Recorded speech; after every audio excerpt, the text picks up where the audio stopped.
Ես նախկինում խոսել եմ անկախության հռչակագրի մասին եւ ուզում եմ հստակ ասել, որ այդ քննարկումները,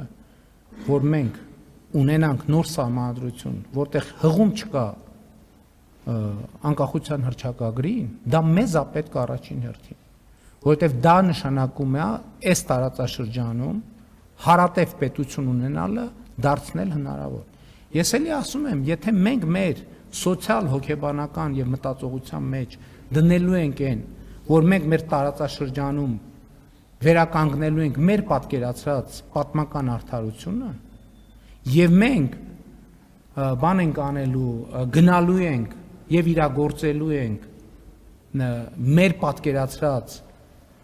հռչակագրի պատկերացրած Արևմտյան Հայաստանի եւ այլն Լեռնային Ղարաբաղի եւ այլ ռազմավարությունները, դա նշանակում է ձևակերպել խնդիր Հայաստանի Հանրապետությունը կամ ըստ էության օրակարգ ձևակերպել Հայաստանի Հանրապետությունը ոչնչացնելու մասին։ Ես սրա մասին խոսել եմ դեռևս քանի տարի առաջ հանրային ռադիոյին իմ տված հարցազրույցում, ասելով, որ սա իրոք պատմական պահ է եւ մենք պետք է այս ամեն ինչ հասկանանք։ Չէ, գիտեք, սահմանադրությունը փոխվելու մասին չի։ Խոսքը երկու երրորդը սահմանադրության մասին է։ Ես ուրիշ բան եմ ասում։ Եկեք այդ երկու երևույթները իրարից տարբերենք։ Ես ասում եմ, եթե այս ընդդիմություն եկավ իշխանության, ինչը ես իհարկե պրակտիկորեն բացառում եմ ժողովրդի հետ շփումների արդյունքում, ինչու է լինելու պատերազմ, որովհետև բոլոր այդ հիմնական ուժերը իրանք հանդես են գալիս խաղաղությունը ռևիզիայի ենթարկելու տրամաբանությամբ։ Այսինքն իրանք խաղաղության տակից հողը քաշում են, այս նշանակում խաղաղությունը քանդվելու է։ Երբ որ խաղաղությունը քանդվի, լինելու է պատերազմ։ Շատ պարզ տրամաբանություն է։ Երբ որ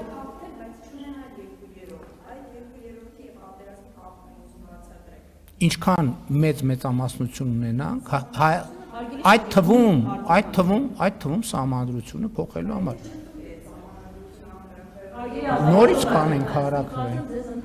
Նորից կանենք հանրաքվե։ Մենք կգնանք մեր ժողովրդին կհամոզենք, կբացատրենք։ Մենք խնդիր չունենք։ Ես համոզված եմ, ինչի շուրջ մենք ազնիվ եւ արդար կերպով մեր ժողովրդի հետ խոսենք, մեր ժողովուրդը կհասկանա, որովհետև մենք մեր ժողովրդի ներկայացուցիչն ենք։ Մենք կայսերական ներկայացուցիչներ չենք, որ գանք մեր ժողովրդի հետ խոսանք, ժողովուրդը չհասկանա մենք ինչ ենք ասում։ Մենք մեր ժողովրդի ներկայացուցիչն ենք։ Ինչալուց դուք նկատած կլինեք, որ տարբեր այդ թվում մարզային այցերի ընթացքում, երբ որ մեր շատ հարգելի քաղաքացիներ ասում են ժողովուրդը սենց, ասում եմ կներեք, դուք ժողովրդի անունից խոսելու իրավունք չունեք։ Դուք կարող եք խոսել ձեր ընտանիքի անդամների անունից։ Հայաստանի Հանրապետության ժողովրդի անունից խոսելու իրավունք ունեմ ես։ Եվ էլի ինստիտուցիոնալ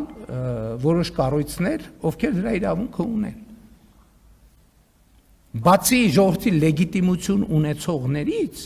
որը մեկը ժողովրդի անունից խոսելու իրավունք չունի։ Կան սահմանված կառույցներ եւ պաշտոնյաներ, ովքեր ժողովրդի անունից խոսելու իրավունք ունեն, եւ այդպիսի թիվ 1 պաշտոնյան Հայաստանի Հանրապետությունում այդ ընտրակարգում ընտրված Հայաստանի Հանրապետության վարչապետն է։